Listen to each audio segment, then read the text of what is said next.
Tottenham Hotspur have smashed West Ham United by 4-1, and in this video we're going to be breaking down what Tottenham did so well and the tactical change that Ange Postecoglou made to not only turn the game in Tottenham's favour, but also ultimately get them the win.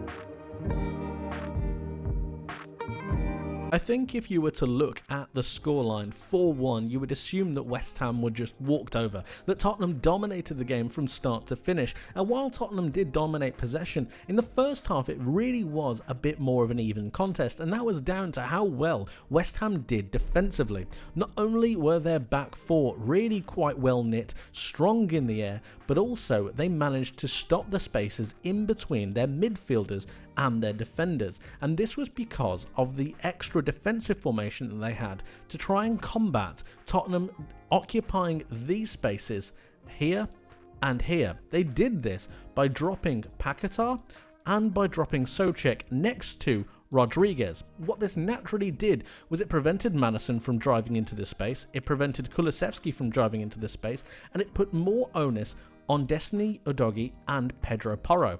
It also forced the ball out wide to Brennan Johnson, who wanted to try and cross. Pedro Porro did the same, but once they crossed the ball, they found that it met Todibo and Max Kilman. It was a plan that ended up working quite a lot of the time, especially due to the doubling up of Jarrod Bowen and Mohamed Kudus onto Johnson and Heung-min Son, who both stayed quite wide to try and open up those spaces. But once those spaces were opened up and you had third man runs from Udogie and from Pedro Porro, what you had was the two West Ham midfielders following these runs. And it meant that Tottenham weren't really able to get a foothold in the game, and if they did get a chance, the box was always congested, there wasn't too many opportunities, and there never really was a major chance for them to try and convert. They knocked on the door a couple of times, but they were frustrated for the most part, and in that, West Ham even went and got themselves a goal. They were playing Tottenham to an absolute T, and it just goes to show that their approach from Lopetegui was a good one, especially from a defensive point of view, and as I said, they got themselves a goal. And it was a really good, well-worked goal. A couple of things to notice here. Number one is Souček just here. He's currently free at the minute, but he's going to be taking the attention of Pedro Porro right here, and that's going to make a massive difference. Second thing to notice is the ability for Jarrod Bowen to drive towards the byline, and it's actually far too easy for my liking from a Tottenham perspective. I think Udogie could do a whole lot more. I think Van de Ven could see him out of trouble, very similar to the way that they still allowed that Brighton cross to come in for one of Brighton's major chances, and in fact it turned into a goal. So this is something I think Tottenham could do a whole lot better at, but generally I thought West Ham did a really good job. Again, Bowen driving towards the line, and just notice Souček right here. He's going to drive towards the box, and it's going to leave a whole heap of space here. You can already see that Paquetá is actually on the edge of the box waiting for the ball, and as this play develops and as this goal develops, you see Mohamed Kudus coming in from that wide area, driving towards this space that's been left. Again, look at this, dragged away by Thomas Souček running towards goal. Pedro Porro needed some help here, and that needed to come in the form of Brennan Johnson. As the cross came in, Johnson was just a little bit too late. Once again, it's really well done by West Ham, and I'm sure they would have been absolutely ecstatic with not only the way they defended, but also the way they managed to get this goal. Unfortunately, they weren't able to keep it, but it was a really well-worked opportunity, and unfortunately, they didn't see enough of them.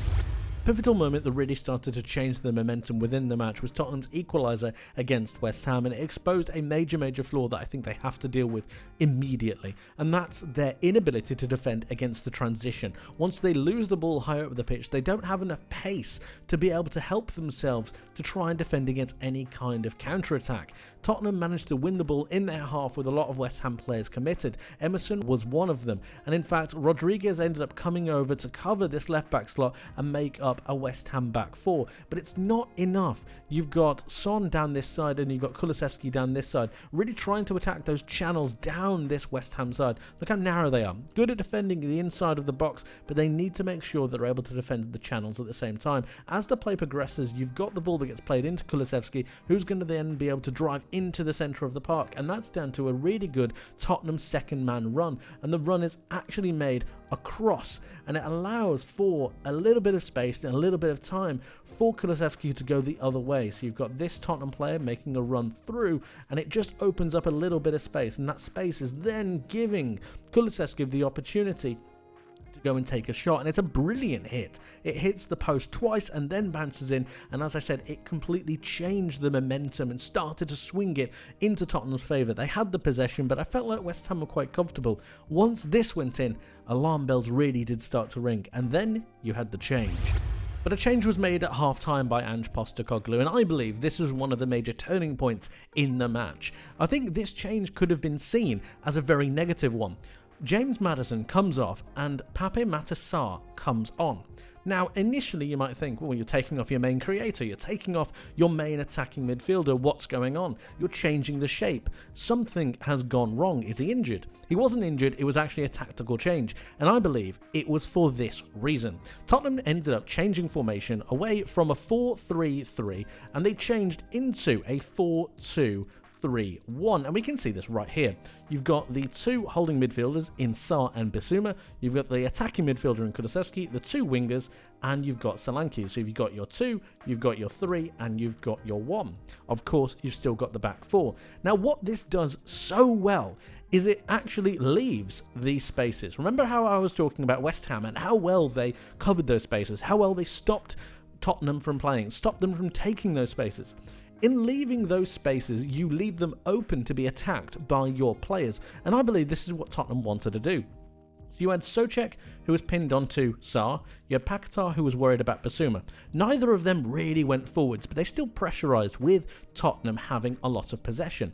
And what you're doing is you're opening these channels, because when you've got Wan-Bissaka challenging Son and you've got Emerson challenging Johnson, it opens this space in between the fullback and the centre-back.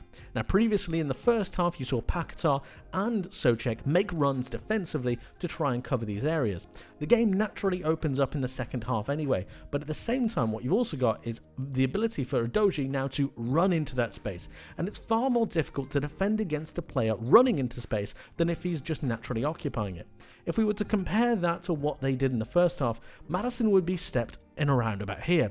Udogie would still make those runs, but it would be easier for Souček to try and defend against because he'd naturally be a good few yards further behind because he's marking Maddison, he's defending the space.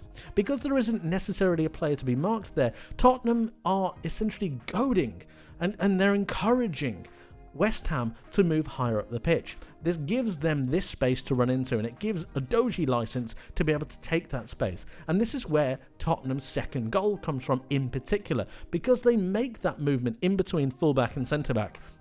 You've then got all of the Tottenham players, all of the West Ham players as well, running towards their own goal, and that's where the second goal comes from, the cutback towards the edge of the box. But it's because of the space that's been given and isolated that I think Tottenham have managed to really create and carve out those opportunities. And it is actually from a more defensive substitution, or that's what we think, but it's actually giving themselves the ability to change the dynamic, change the situation, and change the game state in their favour. West Ham couldn't adapt to this, and in kind, when they actually ended up going forwards, West Ham are really, really poor at defending the transition, leaving even more space for the likes of Johnson, Heung-min Son, and Dominic Solanke, who had some really good 1v1 opportunities. Kulusevski comes in field a little bit more, and instead of these pockets of space being occupied yet again by both Kulusevski and Maddison, you've got one player who can go either left or he could go right. It was the opening of the space that I think gave Tottenham the impotence that they required to be able to break down this West Ham side, and they broke them down brilliantly.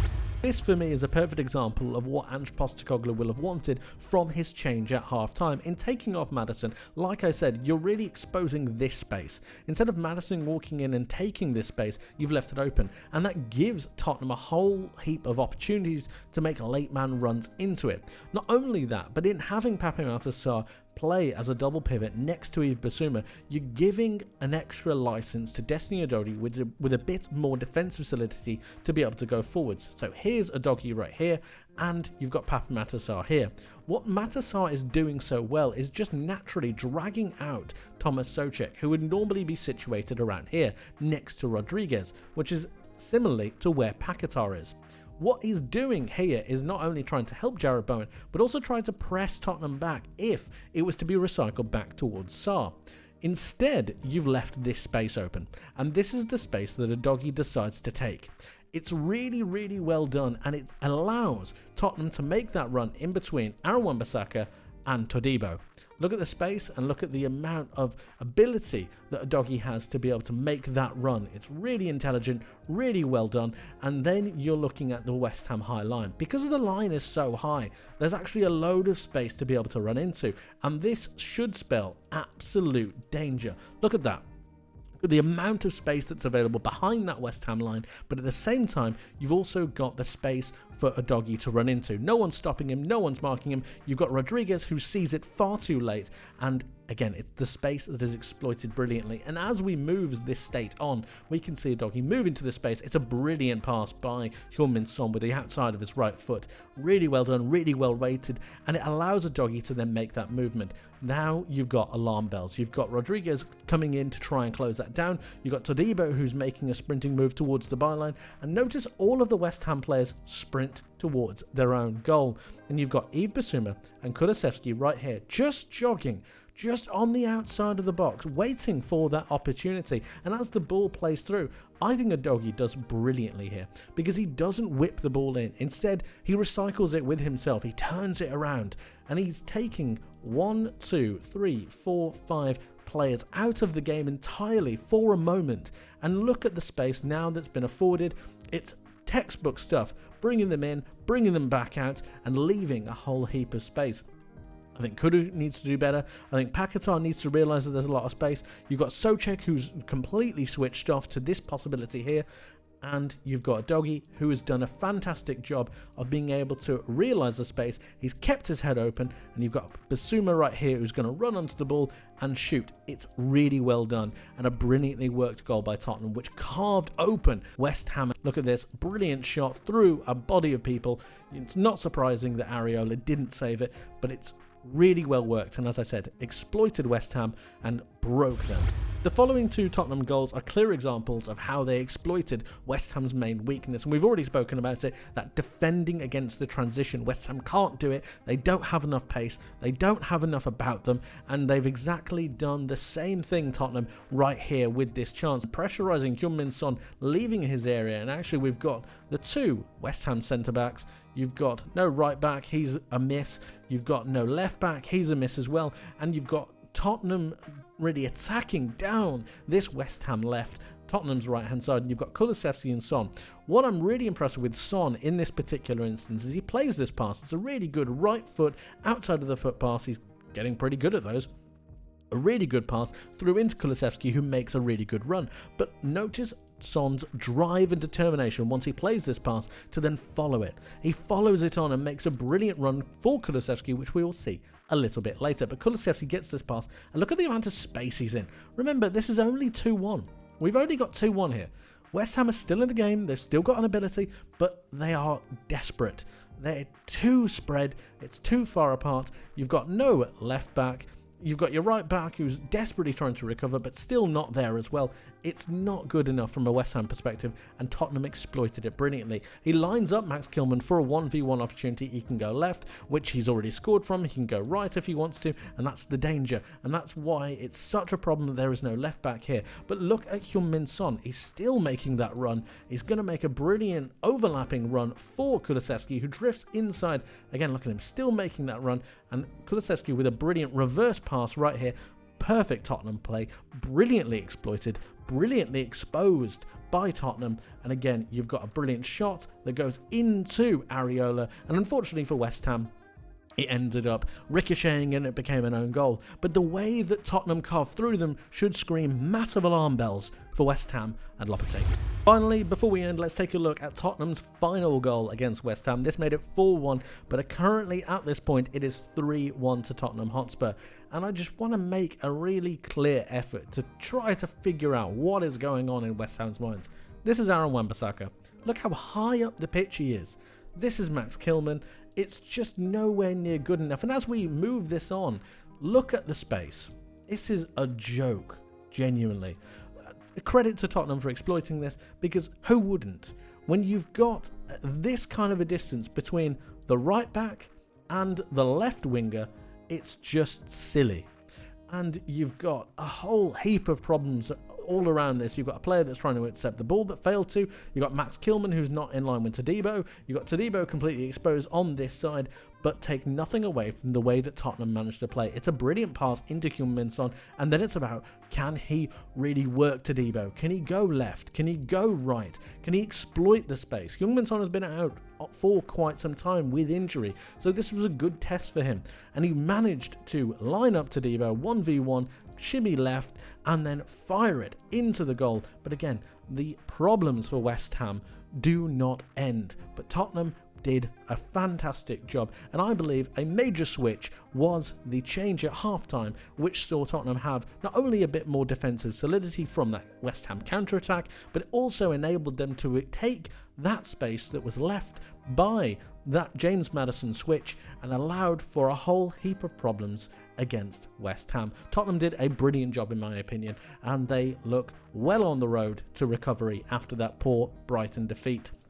Son is a very happy man, and I'm sure so is Ange Postecoglou. But let me know how you're thinking about this game in the comment section below. Tottenham fans, I want to hear from you. What did you make of your team's performance, and what do you think you can do this season? Let me know. I would love to hear from you. Thank you so much for watching. I hope you enjoyed, guys. I hope you learned something new, and I hope to see you in the next one. But until then, my friends, take care.